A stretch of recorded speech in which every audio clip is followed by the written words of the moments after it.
Welcome to some new r/malicious compliance stories, where people comply to the letter but not the spirit of a request. I hope you had a great day. Thanks for all the likes and comments on the last video. If you would like to support this channel, please hit the like button and consider subscribing if you enjoy the content. And now, let's start with the first story. It's called Consistency. A few years back, I worked for a small title company, attached to one of the US's largest mortgage companies. My specific role was title compliance, so I would have to review the files, request specific documentation, and acquire signatures. Basically, I would do everything that needed to be done so the house can change hands with zero issues. This was during the refinance boom, so at times I was working 12 to 16 hours a day. When my boss has a meeting one day and tells me how unproductive I am, I am taken aback because I'm eating at my desk and working through lunch. I show him I log all of my productivity and he says he will get back to me. The next meeting we have is about a week later. He shares his screen and searches new files only. So if you have to go into the same file twice or cover someone else, it only counts as one task complete and for the original person. I agree that from this moment on I will work harder and be near the top in terms of production. I realized that the search he used is available to everyone, so I started searching specifically for the people that shared my job title. New files only. At the end of the day, the highest count was 8 files. I was up to about 30 files when it came to files total. Each file had anywhere from 1 to 10 tasks that had to be done. I matched the 8 in about an hour and logged off. It was at this time that I realized you could open a file, investigate it and close out, and it didn't log you as performing a task. So I started earlier than everyone else, knocked out 8 files before 8 AM and would relax the rest of the day. My dog needs a walk, shopping needs to be done, laundry, you name it, and it was done because I already matched or beat top production for the day. I would open up a Word document and lay something heavy enough down so that it hit the 0 button so my computer wouldn't go to sleep. This continued for 8 months and every monthly review I received was glowing after that. Now I'm the model employee and take direction extremely well. Then layoffs started to happen.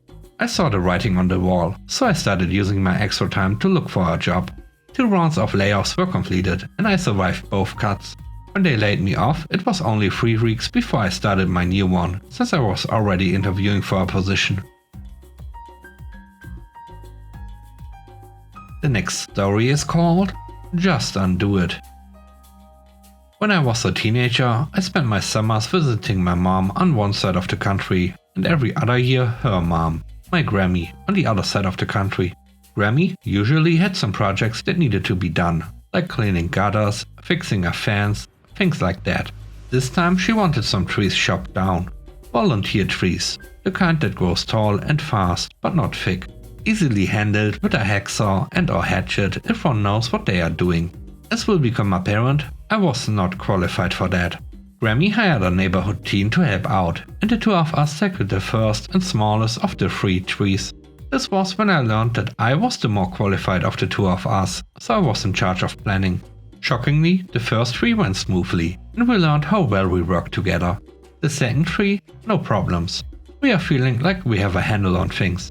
We get to the third tree, and just like we did before, we tied a rope towards the top of the tree, tied it off to an old stump to guide the tree, and got to work chopping into the trunk of the tree.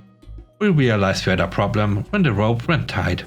We backed off to assess the situation, and were a little baffled about how the tree started falling the way it did. But we accepted that, if not for the rope, we would have dropped this tree onto the nearby fence and Grammy's truck just beyond it. As we were discussing how to get the tree to fall in the direction we wanted, Grammy came out to see what the holdup was. We get as far as pointing out the rope when she utters the line, "Oh, I see the problem.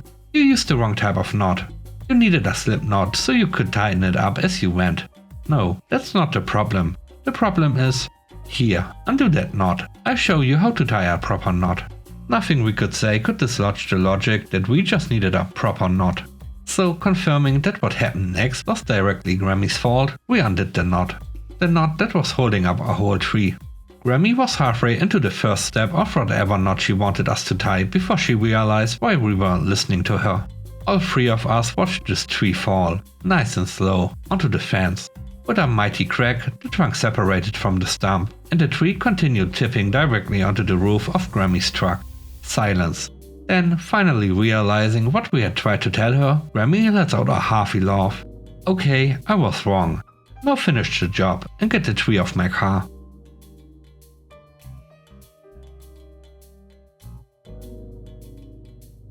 The third story is called Work Hard, Not Smart. My wife, Emma, is a product designer. When she started in the field, she worked for a design agency of 5 people that pumped out multiple websites a week. She then moved to a holdings company where she was the sole designer. The company owned 3 or 4 companies, all of them online retail and app-based. She oversaw the design portfolios for all 4 companies with a cohort of 20 coders. The thing is, she works really fast, as in, does a week's worth of work for a normal Slacker designer in a little over a day. No stress or effort, she seemed to get charged from it. Anyway, we changed countries and Emma got a job in a company as a product designer. The company has a single platform with lots of little issues, but the overall product is functional. She started and the PMs would go through the available projects on the table for the week and divide them up between her and the current designer. He gets paid slightly more than her. She would finish them within 2 days and move through more and more tickets. After 3 months, she has a glowing review and is confirmed as permanent, but she now has run out of tickets for her to chew through. She continues her work at her usual speed, finishing everything in no time and twiddling her thumbs from Wednesday to Friday. After another year, the company does a performance audit due to 2020 work at home and starts monitoring submissions of all the tech staff. Emma gets pulled up for only submitting projects on Monday and Tuesday. They have a massive meeting about her shirking attitude. They tell her that they pay her for her time and that she must use it to the benefit of the company, despite her producing better quality projects faster than the other designer. Emma explains the situation, and they said that if she is not willing to work, they must reduce her pay by 60%. The other designer got promoted to senior, despite having fewer years of experience and a bad work ethic. Emma thinks, screw this. She reduced her hours to 4 days a week, at a 20% reduction. In this country, the company has to accept a request to reduce hours, but can refuse a request to increase them. She no longer does outstanding tickets and only does the same amount of work as the other designer and works 4 to 5 hours a day.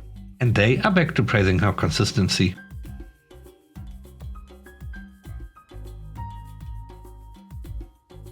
The last story is called Not Following the Rules. I provide service for a company in the US that is well within the top 50 of the Fortune 500.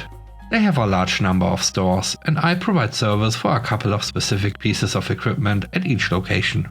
Occasionally, one of the many components on these pieces might fail. And while most times we need to send a technician out to repair it or replace a part, there's one particular component that the store must send in to me directly for repair. One particular store had opened up a ticket to have this repaired a month or 2 ago. Despite very detailed communication with them on how to remove it and where to ship it, it never arrived, so we closed the service call. I just received a new work order for the same store and the exact same issue. Except in the body of the service notes, they put that they would not be sending this particular part in for repair. Okay, you don't want to follow rules? No problem. I will just send you a brand new part costing you over $1,200 when the repair guaranteed would have been a small fraction of that.